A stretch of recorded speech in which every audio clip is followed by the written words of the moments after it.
고린도전서 1장 18절에서 25절 신약 263쪽입니다. 교독하겠습니다. 십자가의 도가 멸망하는 자들에게는 미련한 것이요 구원을 받는 우리에게는 하나님의 능력이라. 기록된 바 내가 지혜 있는 자들의 지혜를 멸하고 총명한 자들의 총명을 폐하리라 하였으니. 지혜 있는 자가 어디 있느냐?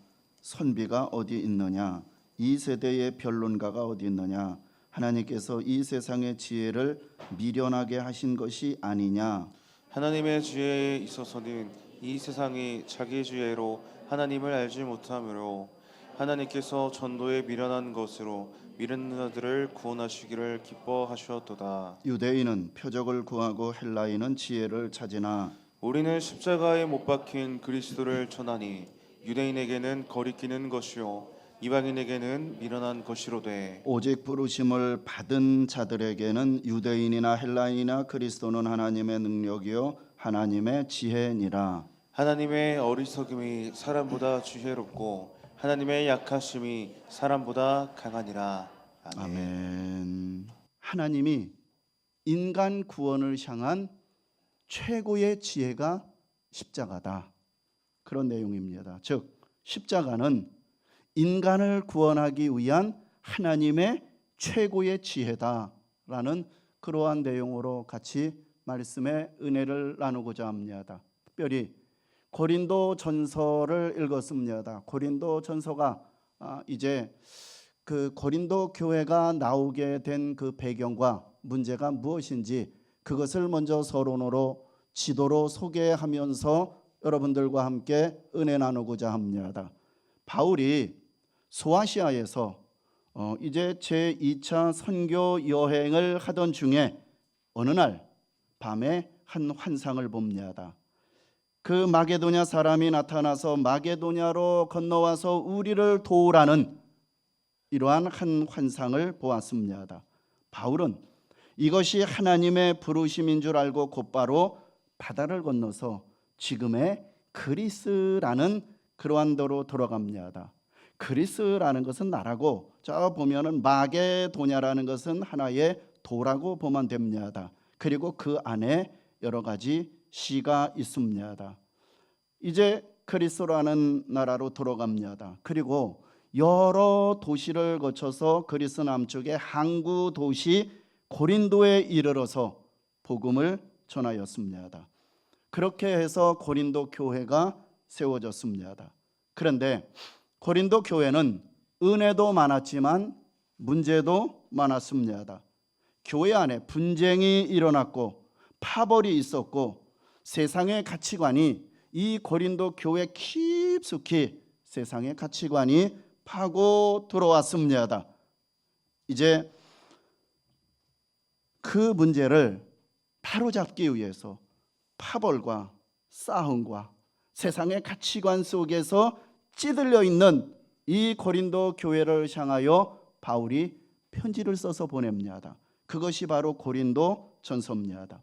특별히 이 고린도 도시는 헬라 문화의 영향을 아주 강하게 받은 그러한 도시입니다. 아테네 하면은 우리 사람들이 다 알잖아요. 그 그리스 신화라든가 철학이라든가 이런 것이 발생한 지역이고 굉장히 여러 학파들도 굉장히 많지 않습니까? 뭐 아리스토 뭐 플라톤 뭐 이런저런 이론들이 참 많은 그러한 도시입니다. 고린도라는 그 도시도 이것이 굉장히 강하게 많이 받은 도시입니다. 헬라인들은 지혜를 최고의 가치처럼 여겼습니다. 그래서 이 헬라 사람들은 지혜와 이성을 대단히 자랑합니다. 논리를 앞세웁니다. 그런데 문제는 이런 세상 풍조가 교회 안에 들어왔다는 것이죠. 논리로, 이성으로, 그리고 지혜로, 사람들이 가지고 있는 지혜로, 얼마나 여러분 철학이 발생한 그 지역이다 보니까 얼마나 사람들이 똑똑하겠습니까? 논리를 앞세우겠습니까? 그러다 보니까 자기들 사람들이 서로 최고예요. 그래가지고 고린도전서 1장 12절에 보니까 그들은 자기들이 좋아하는 어떤 지도자를 중심으로 해가지고 그래서 교회 안에 파벌이 형성됩니다. 갈등과 분쟁이 생겼습니다. 서로 경쟁하면서 자기들이 추종하는 지도자가 최고고 그들의 설교가 더 우월하다라고 주장을 하기 시작했습니다. 이것은 십자가의 길을 쫓아가는 것이 아니라 세상의 풍조를 쫓아가는 것입니다. 그래서 바울은 고린도전서 1장과 2장에서 아주 분명하게 말합니다. 세상의 지혜와 하나님의 지혜는 다르다. 철학의 도시, 이성과 논리를 주장하는 그 사람들에게 너희들이 추종하는 그 세상의 지혜가 최고가 아니다. 하나님의 지혜와 세상의 지혜는 다르다.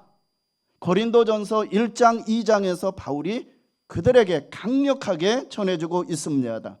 그리고 인간의 눈으로 볼 때 가장 미련하고 약하게 보이는 십자가가 실상은 하나님의 능력이고 하나님의 지혜다라고 선포합니다. 우리는 이 말씀을 통해서 조금 더 논리적으로 세 가지를 함께 살펴보고자 합니다. 첫 번째는 인간의 지혜가 최고인데 인간의 지혜에도 한계가 있습니다. 그것이 무엇인지에 대해서 오늘 먼저 나누겠습니다. 인간이 다른 피조물과 구별되는 특징 중에 하나는 지혜입니다. 사람은 사자처럼 날카로운 발톱이 없습니다. 황소처럼 강한 뿔이 없습니다. 독수리처럼 하늘을 나는 날개도 없습니다. 사슴처럼 빠르게 달아날 다리도 없습니다.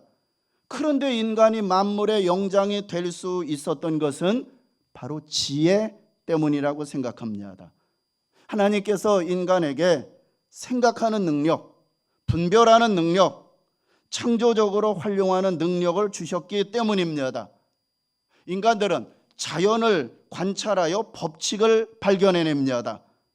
불을 사용합니다. 바퀴를 만들어냅니다. 농사를 짓습니다. 도시를 만듭니다. 문명을 이루었습니다. 그렇게 해서 오늘날 과학과 기술은 상상을 뛰어넘는 수준까지 발전했습니다. 손안의 작은 핸드폰 하나로 전 세계와 연결이 됩니다. 의학은 얼마나 아주 세밀하게 점점 정밀해지고 인공지능과 생명공학은 이전 세대가 상상하지 못한 영역까지 들어가고 있습니다. 그런데 인간의 근본 문제는 해결되지 않습니다. 과학은 발달했는데 불안은 사라지지 않습니다. 지식은 많아지는데 두려움은 여전합니다. 정보는 넘치는데 마음은 공허합니다. 기술은 앞서가는데 관계는 왜 이렇게 더 많이 깨져버립니다. 왜 그렇습니까? 인간의 지혜는 문명을 발전시키는 힘이 있어도 인간 영혼을 구원하는 힘이 없기 때문입니다.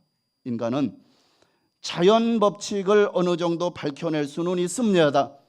그러나 죄와 죽음의 문제를 스스로 해결할 수는 없습니다. 인간은 병을 고치기 위해서 애쓸 수는 있습니다. 그러나 영혼의 병, 죄의 뿌리, 하나님과의 단절은 스스로 고칠 수 없습니다. 결국은 인간의 지혜는 한계가 있는 것입니다. 인간은 스스로 구원해낼 수 없기 때문에 구원은 반드시 초월자 하나님께로부터 와야 하는 것입니다. 그 하나님의 구원 행위가 바로 예수 그리스도의 십자가 사건인 것입니다. 하나님은 우리를 살리기 위해서 자기 아들을 이 땅에 보내셨고 그 아들을 십자가에 내어주셨습니다. 그러므로 십자가는 하나님의 구원 계획이 드러난 자리입니다. 하나님의 사랑이 가장 깊이 나타난 자리입니다. 그러면은 이 우주적이고 이 놀라운 십자가가 모든 사람들에게 동일하게 받아들여지지 않는다는 거예요. 우주적인 사건이잖아요. 이것이 이스라엘 한 나라에 국한된 것이 아니라 피조물, 모든 우주에 있는 모든 피조물들 사이에 이러한 영향을 미치는 우주적인 사건인데 모든 사람들에게 동일하게 이것이 받아들여지지 않는다는 거예요. 오늘 성경은 예를 듭니다. 첫째는 먼저는 헬라인에게는 십자가가 미련한 것이었습니다. 22절 23절에 보면은 헬라인은 지혜를 찾는다고 했습니다. 그래서 이들은요 합리적이고 논리적인 것을 중요하게 여겼습니다. 그리고 진리는 설득력이 있고 이성적으로 이해가 되어야만 하는 것이었습니다. 그러므로 이러한 철학의 영향 아래서 생활하던 사람들이 볼 때 십자가는 미련한 것이었습니다. 아니, 하나님께서 인간을 사랑하셔서 독생자를 주셨어? 그가 인류의 죄를 위하여 십자가에 죽으셨어? 죽은 지 사흘 만에 부활했고 이제 누구든지 믿으면 구원을 받는다? 아니, 어떻게 신이 육체의 옷을 입고 온단 말이냐? 그리고 또 어떻게 죽었다가 다시 육체로 부활한단 말이냐? 이들은요 영지주의 사상에 찌들려 있는 사람입니다. 영지주의 사상이라는 것은 지금 우리나라에서 지금 정부에서 막 신천지와 통일교 엄청 가정을 파괴하는 이러한 이단들에 대해서 치부를 드러내기 위해서 정부까지 막 들고 일어나잖아요. 영지주의라는 것은 지금의 신천지가 참 많은 가정을 깨는 이러한 이단처럼 영지주의가 그 당시에 대세를 이뤘던 아주 이단이었습니다. 영지주의가 그들을 해가지고 어떤 사상이 있었냐면은 영은 신성하지만 육은 신성하지 않은 거예요. 육은 죄된 것으로 보았습니다. 그렇기 때문에 그런 사상에 물들어 있기 때문에 예수님이 부활했어? 미쳐버리는 거죠.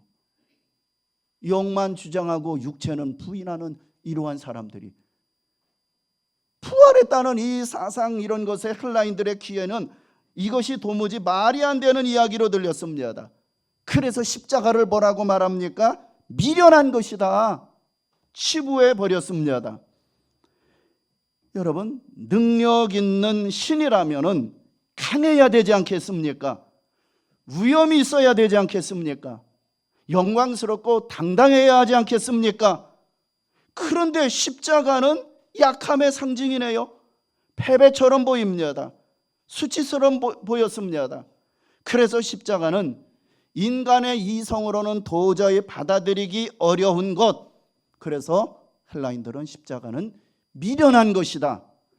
치부하고 거부합니다. 두 번째, 그런 유대인들에게는 어떠냐? 유대인들에게는 십자가는 꺼리끼는 것이었습니다. 왜냐?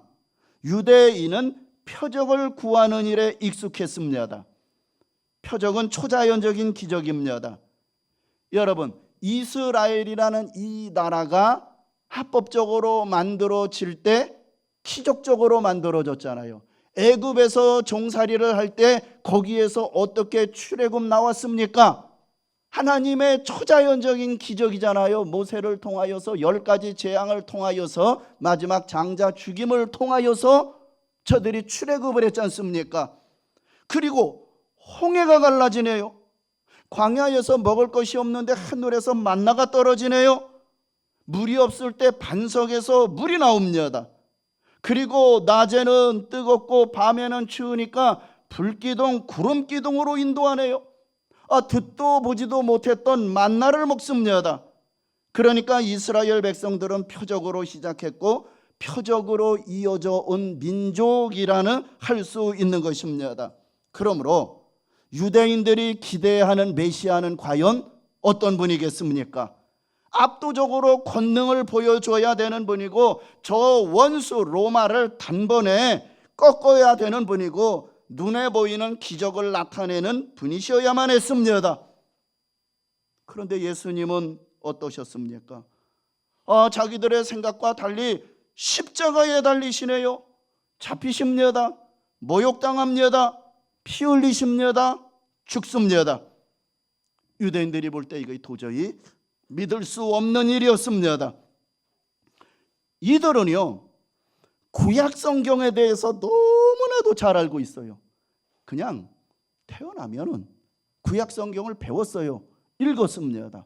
그 중에 모세오경, 창세기에서 신명기까지는 이들이 달달 외울 정도였습니다. 그렇다면은 신명기에 보면은 21장 23절에 보니까 나무에 달린 자마다 하나님께 저주를 받은 자다. 이거를 너무나 잘 알고 있어요. 그러니까 메시아가 나무에 달려 죽었다는 것은 그들의 기준으로 볼 때 도저히 받아들일 수 없는 일이에요. 용납될 수 없는 일입니다. 그래서 유대인에게 십자가는 거리끼는 것이다 라는 내용입니다. 그러면은 유대인이든 헬라인이든 그들을 떠나서 왜 많은 사람들은 십자가를 거부합니까? 그러면 왜 많은 사람들이 십자가를 거부합니까? 바울은 지금 단순히 문화적인 차이만 말하고 있지 않습니다. 영적인 이유를 이렇게 말하고 있는 거예요. 같이 한번 읽어주십시오. 시작. 그들의 총명이 어두워지고 그들 가운데 있는 무지함과 그들의 마음이 굳어짐으로 말미암아 하나님의 생명에서 떠나 있도다. 아멘. 여러분, 설교가 재미있고 은혜있고 세상말로 재미있잖아요. 지금 이해가 되니까. 그런데 제가 갈등을 일으켜요. 이렇게 재미있는데 왜 김제 사람들이 이쪽으로 몰려오지 않는지. 그 이유를 짓고 왜 사람들은 이거를 받아들이지 않고 십자가를 거부하느냐. 자, 이 내용 보면은 하나님께서 인간을 창조하셨을 때 하나님의 형상을 따라서 아주 존귀한 자로 만드셨습니다. 그리고 인간을 만물의 영장이요, 특별한 위치에 두셨습니다. 그런데 인간이 범죄합니다. 타락하고 말았습니다. 그 결과 비참한 상태에 빠졌습니다. 여기에 보시면은 타락의 무서운 결과 가운데 가장 비참한 것은 인간의 이해와 총명이 어두워졌다는 거예요. 총명이 어두워진 거예요. 그래가지고 어리석고 무지한 존재가 되었다는 거예요. 타락의 결과로 이런 일이 벌어졌다는 거예요. 하나님의 형상대로 그렇게 만물의 영장의 위치로 창조되었던 이들이 총명이 어두워지고 어리석고 무지한 존재가 되었습니다. 그런데도 그들은 스스로 자신을 대단한 지혜를 가진, 지식을 가진 자, 지혜로운 자로 여겼다는 거예요. 학문을 알고 과학을 알고 문화에 대해서 많이 안다고 생각했습니다. 그리고 자신들의 그 이성과 지식을 기준으로 해가지고 하나님이 있네 없네, 하나님이 존재하네 만해하고 결론을 내버립니다. 시편 기자는 이러한 사람들에 대해서 이렇게 분명하게 말합니다. 어리석은 자는 그의 마음에 이르기를 하나님이 없다 하도다. 정확하게 진단을 해주는 거예요. 총명이 어두워지고 이런 사람들이 교만해가지고 하나님이 있네 없네. 자, 왜 이렇게 교만하게 됐겠습니까? 그것은 그 배후에 마귀의 역사가 있기 때문입니다.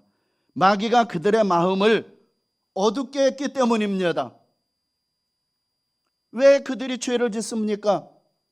여러분 그렇잖아요. 선악과 따먹지 말라 그랬잖아요. 그런데 뱀이 와가지고 그 뱀이 와서 어떻게 말합니까? 이 뱀 속에 마귀가 뱀을 이용한 거예요. 그래가지고 먹어. 하나님과 같이 눈이 밝아져서 하나님과 같이 돼. 결국은 그 마귀의 유혹을 통하여서 사람이 그렇게 되었다는 거죠. 마귀가 그들의 마음을 어둡게 했습니다. 그래서 복음의 역사를 거부하고 대적하는 것입니다. 제 얘기가 고린도후서 4장 4절에 그렇게 말을 하고 있어요. 이 세상의 신이 마귀죠. 믿지 않는 자들의 마음을 혼미케 만들었다. 마귀가 저들의 마음을 혼미케 만들어서 사람의 그 총명이 어두워졌습니다. 만약에 그렇지 않았다라면 그들은 예수님을 십자가에 못 박지 않았을 것입니다. 고린도전서 2장 8절 내용이 그거예요. 바로 그렇지 않았으면 십자가에 못 박지 않았을 것이다. 이렇게 영적인 어두움과 마음의 교만과 완고함으로 마음이 굳어져서 하나님의 생명에서 떠나 있습니다. 하나님을 전혀 깨닫지 못합니다. 하나님을 전혀 알지 못합니다. 자, 그런데 놀라운 것은 이제 본론 중에 본론입니다.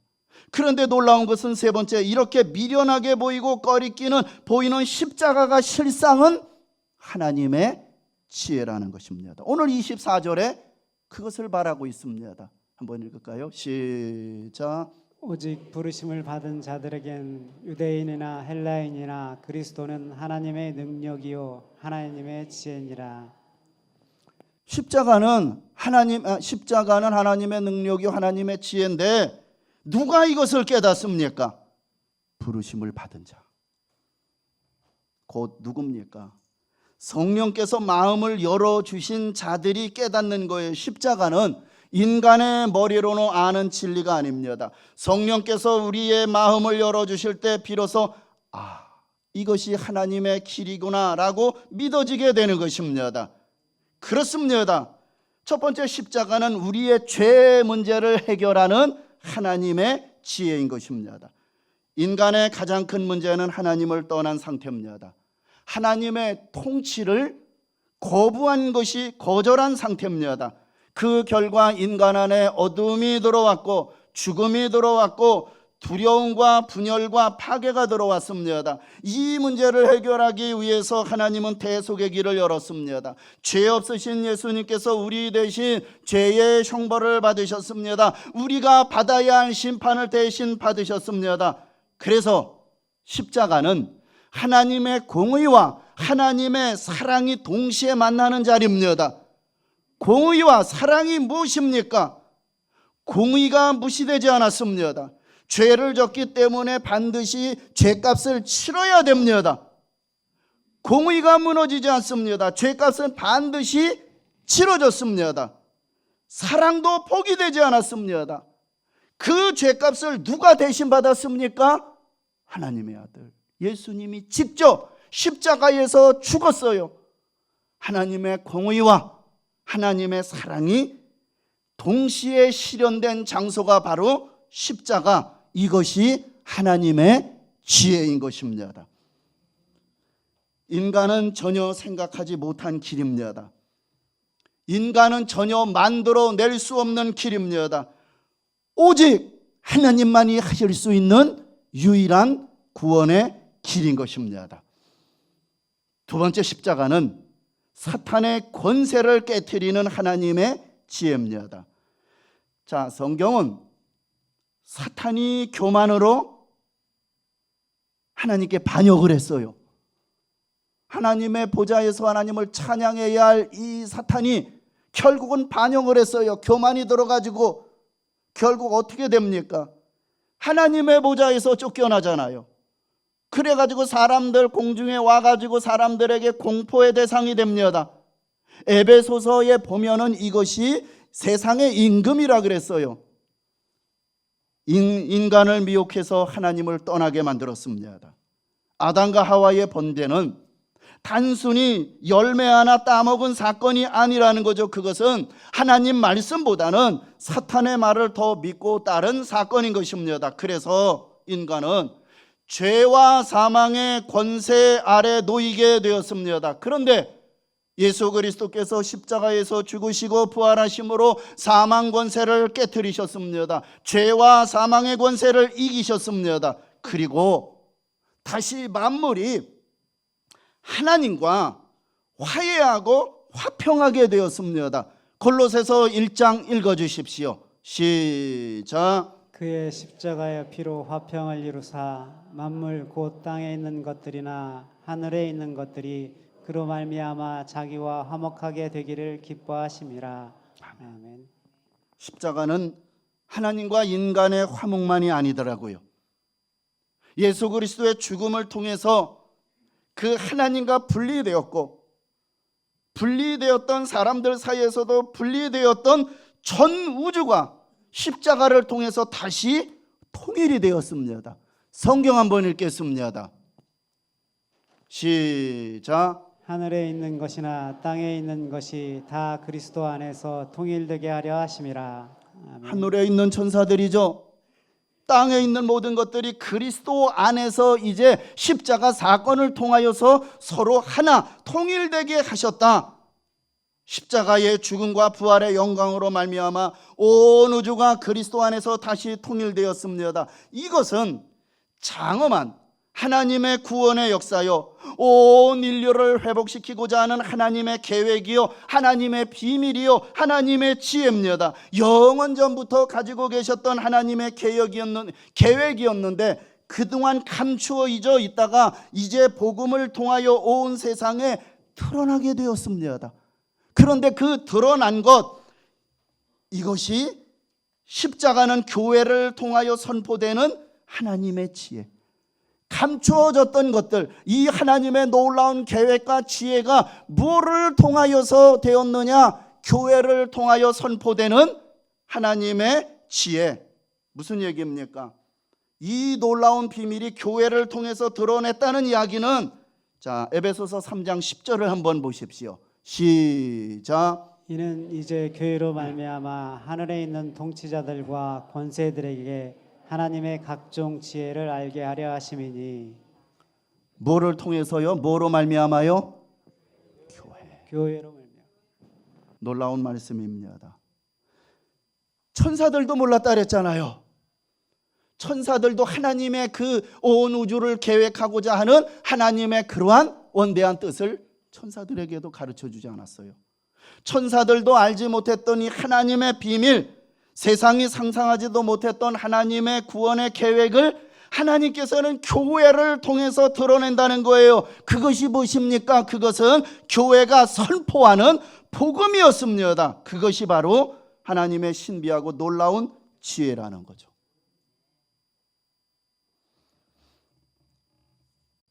교회가 뭐 하는 일입니까?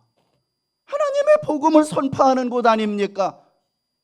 십자가의 그 영광과 십자가의 그 위대하심을 제한 없이 마음껏 선포하고 마음껏 외치는 곳이 교회 아닙니까? 생각해 보십시오.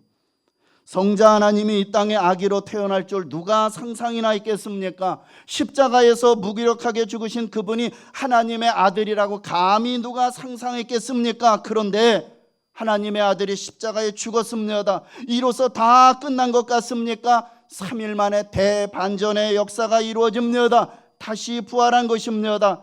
이로써 사탄의 죄와 사망의 권세가 완전히 무너지고 오직 우리 주님이 승리하셨습니다. 이로써 우리에게 구원의 길, 구원의 문이 활짝 열었습니다. 그래서 누구든지 주의 이름을 부르는 자마다 구원을 얻는다 라고 성경은 말하고 있는 것입니다.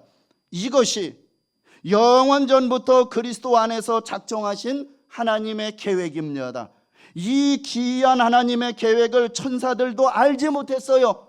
그러나 천사들도 이 계획을 보기를 심히 원했습니다. 어떻게 하냐고요? 성경, 다음 성경 읽겠습니다.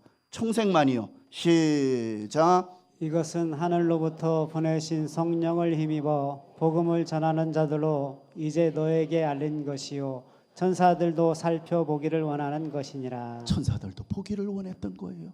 몰라요. 근데 그 모든 천사들도 알기를 원하나 모르는 것은 교회를 통하여서, 교회라는 것은 하나님의 복음 외치는 교회, 우리 개개인이 교회 아니겠습니까?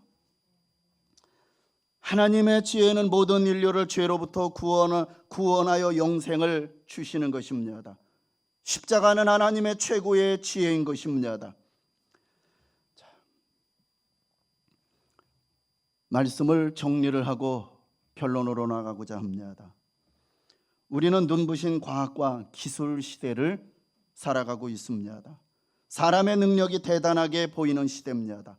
그런데 사람의 기술과 과학이 아무리 발달했을지라도 도달할 수 없는, 침범할 수 없는 영역이 있다는 거예요. 그 영역이 어디입니까? 사후의 세계요, 그리고 영혼의 세계요, 영적인 세계입니다. 그것은 인간의 이성으로 돌아갈 수 없습니다. 과학으로 들어갈 수 없습니다. 그 세계를 여는 유일한 길은 오직 예수 그리스도의 십자가인 것입니다. 그러므로 십자가가 표적을 구하는 사람들에게는 꺼리끼는 것이고 지혜를 구하는 사람들에게는 미련한 것으로 보였다 할지라도 믿는 우리에게는 하나님의 능력이고 하나님의 지혜인 것입니다. 18절 24절 두 절을 다 같이 한번 읽어 주십시오. 시작. 십자가의 도가 멸망하는 자들에게는 미련한 것이로되 구원을 받는 우리에게는 하나님의 능력이라. 오직 부르심을 받은 자들에겐 유대인이나 헬라인이나 그리스도는 하나님의 능력이요 하나님의 지혜니라. 아멘. 십자가가 구원받는 우리들에게는 하나님의 능력이요 하나님의 지혜인 것을 믿으시기를 바랍니다. 어떤 능력입니까? 죄사하는 능력이요 구원을 주시는 능력입니다. 하나님은 저 광야에서 구리뱀을 장대에 매달아 그 광야에서 불뱀에 물린 자마다 믿음으로 그 장대 위에 구리를 노스로 만든 그 뱀을 바라보는 자는 구원받게 하신 것처럼 이제는 자신이 직접 장대에 달리셨습니다. 아무런 효력도 발생할 수 없는 구리뱀도 하나님의 약속의 말씀을 믿고 바라보았을 때 구원을 받았습니다. 하물며 하나님이 직접 육신의 옷을 입고 세상에 오셔서 우리를 대신하여 십자가를 지셨는데 어찌 믿음으로 구원받지 못하겠습니까? 여러분, 십자가의 대속의 능력을 믿으십시오. 이 십자가는 우리를 구원해 주시는 하나님의 지혜요 하나님의 능력입니다. 그리고 이 한 주간 우리 살아갈 때 십자가를 바라보십시오. 요한일서 1장 7절 다 같이 읽겠습니다. 시작. 그 아들 예수의 피가 우리를 모든 죄에서 깨끗하게 하실 것이다. 우리를 깨끗게 하시는 예수의 피, 또 한 절 더 읽어주십시오. 시작. 그가 찔림은 우리의 허물 때문이요 그가 상함은 우리의 죄악 때문이라. 그가 징계를 받음으로 우리가 평화를 누리고 그가 채찍에 맞음으로 우리는 나음을 받았도다. 아멘. 하나님과 단절된 인간은 그 자체가 병든 인간인데 예수 그리스도의 십자가를 통하여 우리에게 치료의 능력을 베푸셔서 고침받는 새로운 피조물 자녀가 될 수 있게 하셨습니다. 우리 중에 질병과 마음의 상처와 고통을 안고 오늘 이 자리에 계십니까? 다시 십자가를 바라보십시오. 주님의 피가 우리를 깨끗게 하실 것이고 주님의 사랑이 우리를 품을 것이고 주님의 은혜가 다시 우리를 일으켜 세워주실 것입니다. 세상이 아무리 십자가를 미련한다 할지라도 우리는 압니다. 십자가는 하나님의 능력이요 십자가는 하나님의 지혜요 십자가는 우리의 생명이요 십자가는 우리의 소망입니다. 힘들어도 십자가를 붙드십시오. 눈물이 나도 십자가를 붙드십시오. 이해가 되지 않아도 십자가를 붙드십시오. 이 십자가 안에 구원이 있고 이 십자가 안에 생명이 있고 영생이 있고 승리가 있는 것입니다. 십자가의 도가 구원받는 우리에게는 하나님의 능력이요 하나님의 지혜임을 굳게 믿고 이 한 주간도 살아가는 우리 모든 연정가족들이 되시기를 주의 이름으로 축원합니다.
오